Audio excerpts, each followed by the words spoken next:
Hello बच्चों, welcome to Nikhil classes. I am your educator Malvika ma'am. तो कैसे हैं आप सभी लोग? सब बढ़िया? तो आप सभी को सॉरी, क्योंकि मेरी थोड़ी तबीयत ख़राब हो गई थी, जिस वजह से मैं क्लासेस नहीं ले पा रही थी। तो इसलिए आप सभी लोग अपना अच्छे से ध्यान रखिए ताकि आपकी तबीयत ख़राब ना हो। तो आज की क्लास में हम डिस्कस करेंगे क्लास 9th बायो के फर्स्ट चैप्टर सेल के बारे में। तो चलिए क्लास को शुरू करते हैं। तो हमारा फर्स्ट टॉपिक है सेल। तो सेल क्या है? सेल है fundamental, structural and functional unit of all living beings. मतलब कि जितने भी लिविंग थिंग्स हैं, चाहे वो हम हो, हमारे प्लांट्स हो, बैक्टीरिया हो, वायरस हो, इन सभी में एक चीज़ कॉमन है। और वो क्या है कि इन सभी की जो बॉडी बिल्ड हुई है वो किससे हुई है? सेल से मिलकर हुई है। जैसे कि हमारे आसपास क्या है? बहुत सारी बिल्डिंग्स। कुछ बिल्डिंग्स होंगी जो छोटी होंगी, कुछ होंगी जो साइज़ में बहुत ही बड़ी होंगी। लेकिन इन सभी में कॉमन आपको क्या दिखता है कि ये सभी किनसे बनी होती है? ईंटों से मिलकर। तो ऐसे ही जितने भी लिविंग थिंग्स हैं, वो चाहे छोटे हो या फिर बहुत ही बड़े हो साइज़ में, इन सभी में एक चीज़ कॉमन है कि उनकी बॉडी कैसे बिल्ड हुई है? सेल से मिलकर। ओके, ये क्या है? Smallest part of the body. मतलब कि हमारी जो बॉडी है उसका सबसे स्मॉलेस्ट पार्ट क्या है? हमारा सेल है। और ये क्या करते हैं? अपने सभी फंक्शन को करते हैं।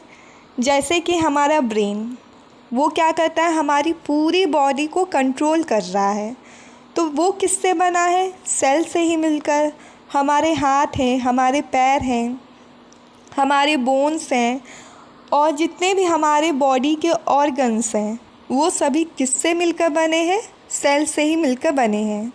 ओके, तो हमने देखा कि सेल जो है उसी पर हमारी पूरी बॉडी बिल्ड हुई है। आगे है every cell has its own life.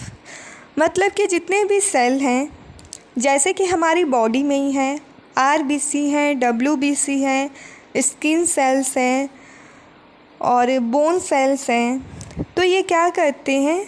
इनका एक लाइफ साइकिल होता है, क्योंकि एक टाइम आता है जब वो क्या हो जाते हैं? वीक हो जाते हैं, ओल्ड हो जाते हैं। तो जो भी ये वीक और ओल्ड सेल्स होती हैं वो अपने आप को रिप्लेस करती हैं किस में? न्यू सेल्स में। जैसे कि हमारी जो स्किन की सेल हैं वो क्या करती हैं? हर 2 वीक्स में अपने आप को रिप्लेस करती हैं। हमारे जो बोन के सेल्स हैं वो 10 सालों में अपने आप को रिप्लेस करते हैं। हमारी जो लीवर की सेल्स हैं वो 300 से 500 दिनों में अपने आप को क्या करते हैं? रिप्लेस करते हैं। तो ये जो होता है उनका एक लाइफ साइकिल होता है कि कितने दिनों के बाद ये बेसिकली अपने आप को रिप्लेस करते हैं न्यू सेल से। लेकिन कुछ सेल्स ऐसे भी हैं जो क्या होते हैं? लाइफ लॉन्ग रहते हैं। वो अपने आप को रिप्लेस नहीं करते हैं, क्योंकि उनमें क्या होता है? सेल डिवीज़न होता ही नहीं है। जैसे हमारी ब्रेन सेल्स।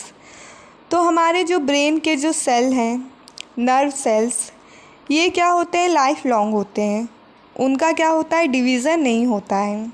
इसलिए जब ब्रेन में अगर किसी को बहुत ज़्यादा चोट लग जाती है और उसकी ब्रेन सेल डैमेज हो जाती है तो उसका बचना बहुत ही मुश्किल होता है, क्योंकि ब्रेन में हमारे सेल डिवीज़न नहीं होता है।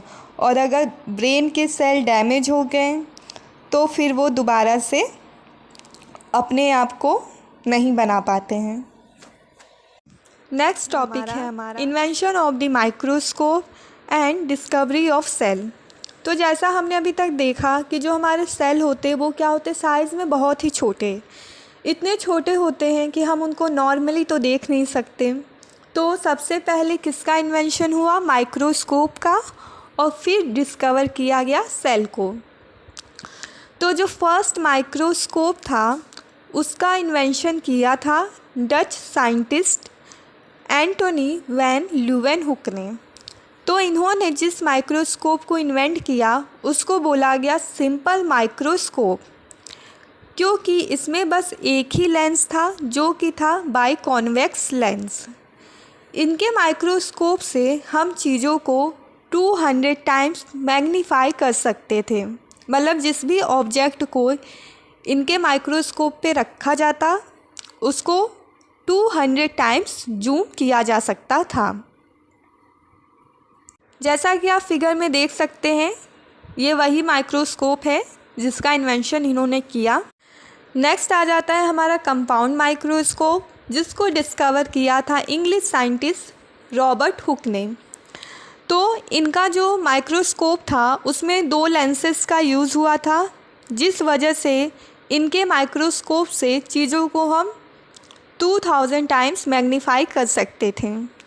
तो रॉबर्ट हुक ने खुद डिस्कवर किया डेड सेल का। इन्होंने अपने माइक्रोस्कोप के थ्रू एग्ज़ामिन किया था थिन स्लाइस ऑफ कॉर्क। ये कॉर्क आपको कहाँ से मिलते हैं? पेड़ों पर से। तो इन्होंने इसका एग्ज़ामिन किया और देखा, इसमें इन्होंने देखा था कि बहुत सारे टाइनी बॉक्स लाइक कंपार्टमेंट्स थे जिसको इन्होंने सेल का नाम दिया। तो इनका जो माइक्रोस्कोप था इसके थ्रू सेल के जो ऊपरी पार्ट्स थे वो तो हम देख सकते थे, लेकिन अभी भी इसकी मैग्नीफाइंग पावर उतनी नहीं थी कि सेल के जो अंदर के पार्ट्स हैं उनको देखा जा सके। तो बाद में इलेक्ट्रॉन माइक्रोस्कोप्स आए जिनकी मैग्नीफाइंग पावर थी लगभग 2 लाख टाइम्स। तो इसमें चीज़ों को काफ़ी क्लोजली हम देख सकते थे। तो इन्हीं जो इलेक्ट्रॉन माइक्रोस्कोप थे इन्हीं के थ्रू हमने सेल के जितने भी पार्ट्स हैं उनको डिस्कवर किया गया। तो ये था हमारा पूरा इन्वेंशन माइक्रोस्कोप का और फिर कैसे डिस्कवर किया गया सेल को। नेक्स्ट टॉपिक है हमारा सेल थ्योरी। तो अभी तक हमने देखा कि सेल किसको कहते हैं, फिर माइक्रोस्कोप के इन्वेंशन के बारे में, डिस्कवरी ऑफ सेल के बारे में, फिर उसके बाद क्या है, बहुत सारे साइंटिस्ट आए जिन्होंने अपनी क्या दी, सेल थ्योरी दी।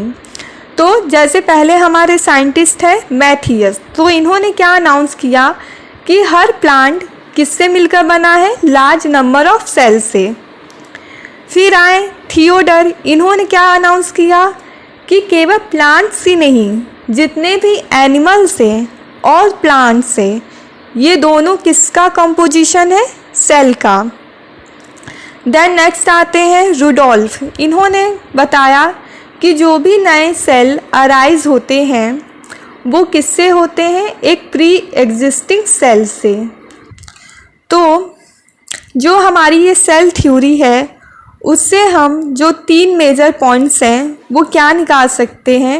एक तो है कि जो सेल है ये क्या है, हमारा फंक्शनल यूनिट ऑफ लाइफ, और ये क्या है, smallest unit of structure of all living things, और जितने भी सेल्स हैं वो अराइज होते हैं प्री एग्जिस्टिंग सेल से। तो ये हमारे 3 मेजर पॉइंट्स हैं सेल थ्योरी के बारे में। नेक्स्ट टॉपिक है हमारा सेल्स हाउ मैनी। तो हमने देखा कि जो हमारी बॉडी बिल्ड हो रही है वो किससे हुई है, सेल से मिलकर।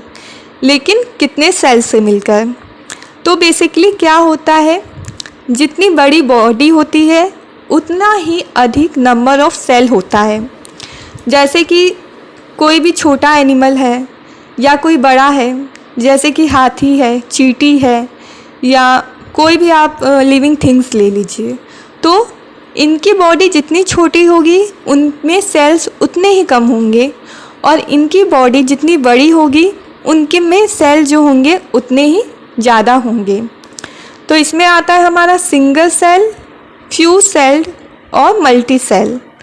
तो सिंगल सेल में क्या होते हैं कि बहुत सारे क्या होते हैं, बहुत ही छोटे प्लांट्स और एनिमल्स होते हैं जो किससे बने होते हैं, जस्ट 1 सेल से, जैसे कि बैक्टीरिया, अमीबा। फिर आता है फ्यू सेल्ड, तो जैसे क्या होते हैं, कुछ प्लांट्स होते हैं, एनिमल होते हैं जो क्या बने होते हैं, कुछ थाउजेंड सेल से मिलकर बने होते हैं। फिर आता है मल्टी सेल। तो मल्टी सेल में क्या होते हैं, जैसे कि जितने भी मोस्ट ऑफ दी जो प्लांट्स होते हैं, एनिमल होते हैं, जिनको हम क्या अपने आसपास देख रहे हैं, तो ये सब किससे बने हैं, बिलियंस मिलियन ऑफ सेल से। जैसे कि ह्यूमन बीइंग से, ट्री है, तो ये सब किससे मिलकर बने हैं, बहुत सारे सेल से मिलकर बने हैं। जैसे कि एक एवरेज जो एडल्ट ह्यूमन होता है उसमें अप्रॉक्स 37.2 ट्रिलियन सेल्स होते हैं उसकी होल बॉडी में, ओके। और 10,000 मिलियन क्या होते हैं, नर्व सेल्स। और लगभग 5 से 6 बिलियन क्या होते हैं, आरबीसी। और 7,000 क्या होता है हमारा, डब्ल्यूबीसी। तो लगभग इतने सारे मिलियन ट्रिलियन सेल्स मिलकर एक बनाते हैं एडल्ट ह्यूमन बॉडी। आगे हम देखेंगे सेल के बारे में कि वो क्या है, कितने स्मॉल हैं। तो हम जानते हैं जैसे कि जो सेल्स होते हैं वो क्या होते हैं, बहुत ही स्मॉल होते हैं, उनको केवल हम माइक्रोस्कोप के थ्रू ही देख सकते हैं। तो जो हमारे स्मॉलेस्ट सेल है वो किसके हैं, बैक्टीरिया के, जिनका लेंथ कितना है 0.3 से 5 माइक्रोमीटर, और आरबीसी का जो कि होते हैं अराउंड 7 माइक्रोमीटर। आगे है हमारा लॉन्गेस्ट सेल।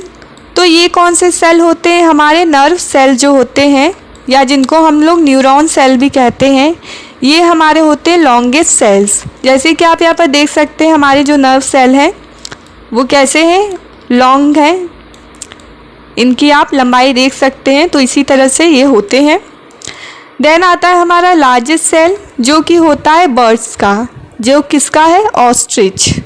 तो ये हमने देखा सेल किस में हमारा स्मॉलेस्ट कौन सा है, लॉन्गेस्ट कौन सा है और लार्जेस्ट कौन सा है। आगे आता है हमारा सेल के शेप्स के बारे में। तो जो हमारे सेल्स होते हैं वो क्या होते हैं, उनका शेप जो होता है वो डिफरेंट होता है, सारे एक शेप के नहीं होते हैं। जैसे कि हमारा आरबीसी है, तो ये क्या होते हैं, जैसे देखिए यहाँ पर है आरबीसी, ये कैसे सर्कुलर शेप में है। फिर आता है हमारा डब्ल्यूबीसी। तो ये जो होते हैं वो कैसे होते हैं, इनका कोई एक फिक्स शेप नहीं होता है, क्योंकि अपने शेप को क्या करते रहते हैं, चेंज करते रहते हैं। आगे हमारा नर्व सेल्स। तो ये क्या होते हैं, लॉन्ग होते हैं, क्योंकि ये कंडक्ट कर सके इम्पल्सेस को from distant parts of the body to the brain. मतलब कि जो भी हमारे बॉडी के पार्ट्स हैं वो क्या है, ब्रेन से कुछ बहुत से पार्ट्स ऐसे हैं जो हमारे ब्रेन से काफ़ी दूर हैं। तो ये नर्व सेल्स क्या होती हैं, लॉन्ग होती हैं, ताकि जो भी ब्रेन की जो भी इंफॉर्मेशन है वो उन सभी पार्ट्स तक पहुंच सके। फिर है हमारा गार्ड सेल्स। तो ये सेल कहाँ पाए जाते हैं, स्टोमेटा, मतलब कि लीव्स में, और इनकी शेप कैसे होती है, बीन शेप में ये होती है। तो आज की क्लास में हमने जाना सेल के बारे सेल के बारे में, इन्वेंशन ऑफ माइक्रोस्कोप, सेल की डिस्कवरी के बारे में, उसके साइज, उसकी थ्योरी, उसके शेप, इन सभी चीज़ों के बारे में नेक्स्ट क्लास में हम जानेंगे कि जो भी हमारा सेल है उसके अंदर कौन कौन से पार्ट्स पाए जाते हैं। तो आपको जल्दी इसका नेक्स्ट पार्ट भी मिल जाएगा। Thank you for watching the video.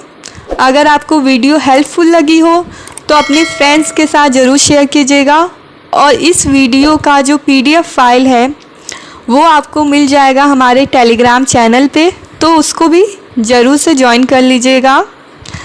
मिलते हैं नेक्स्ट लेक्चर में।